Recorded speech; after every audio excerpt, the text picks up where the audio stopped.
इत्काफ़ कयो आज प्यारनि लखतिन के मुबारकबाद अदा।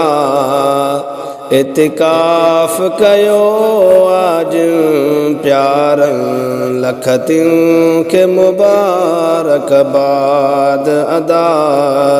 ॾींहं रही मस्जिद जे अंदर, ॾींहं रही मस्जिद जे अंदर, तिन राज़ कयो पंहिंजो ख़ुदा। इत्काफ़ कयो आज प्यारनि लखतिन के मुबारकबाद अदा। ही सैयद आहे फ़हीम मिठो, जंहिंजो थी वियो भाग भलो। ही सैयद आहे फ़हीम मिठो, जंहिंजो थी वियो भाग भलो।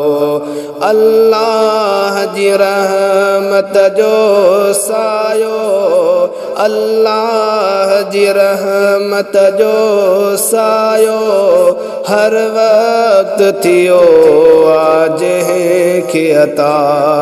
इत्काफ़ कयो आज प्यारनि लखतिन के मुबारकबाद अदा।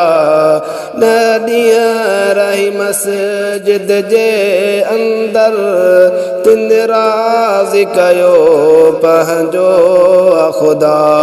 इत्काफ़ कयो आज प्यारनि लखतिन के मुबारकबाद अदा। बाबो ही मोहम्मद छुटल शाह, थियो मुबारक जे पिण लाइक़ आ।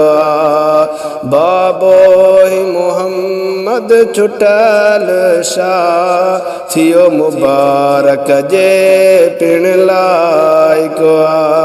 सभई माइट गुलड़ खणी पहुता, सब माइट गुलड़ खणी पहुता।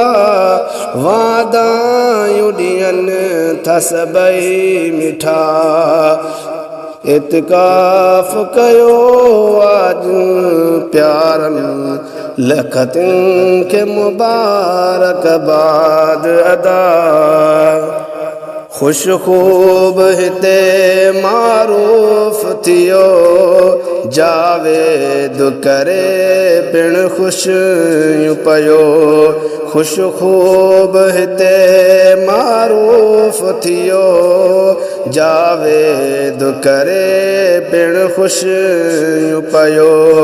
ही मुजाहिद ऐं फारूक अदा, ही मुजाहिद ऐं फारूक अदा।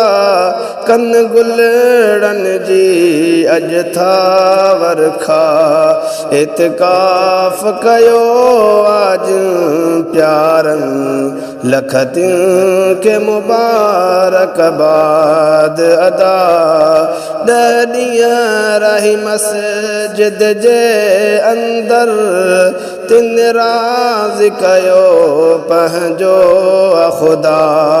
इत्काफ़ कयो आज प्यारनि लखतिन के मुबारकबाद अदा। जी जल जी दुआ जो आहे समर, खुश खूब थियूं आहिनि भेनर।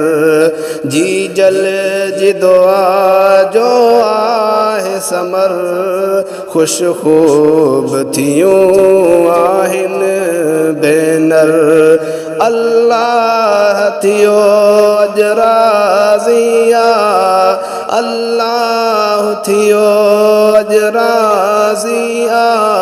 कई ख़ास ख़ुदा पंहिंजी असखा इतिकाफ़ कयो आज प्यार लखतियूं खे मुबारकबाद अदा 10 ॾींहं रही मस्जिद जे अंदर तिन राज़ कयो पंहिंजो ख़ुदा इतिकाफ़ कयो आज प्यार लखतियूं खे मुबारकबाद अदा मक़बूल इबादत थी वेंदी परवर जे बिलाल रज़ा मिलींदी मक़बूल इबादत थी वेंदी परवर जे बिलाल रज़ा मिलंदी सब ॾोह कंदो शल माफ़ ख़ुदा सब ॾोह कंदो शल माफ़ ख़ुदा हर हिकु अक़बूलींदो दुआ इतिकाफ़ कयो आज प्यार लखतियूं खे मुबारकबाद अदा 10 ॾींहं रही मस्जिद जे अंदर तिन राज़ कयो पंहिंजो ख़ुदा इतिकाफ़ कयो आज प्यार लखतियूं खे मुबारकबाद अदा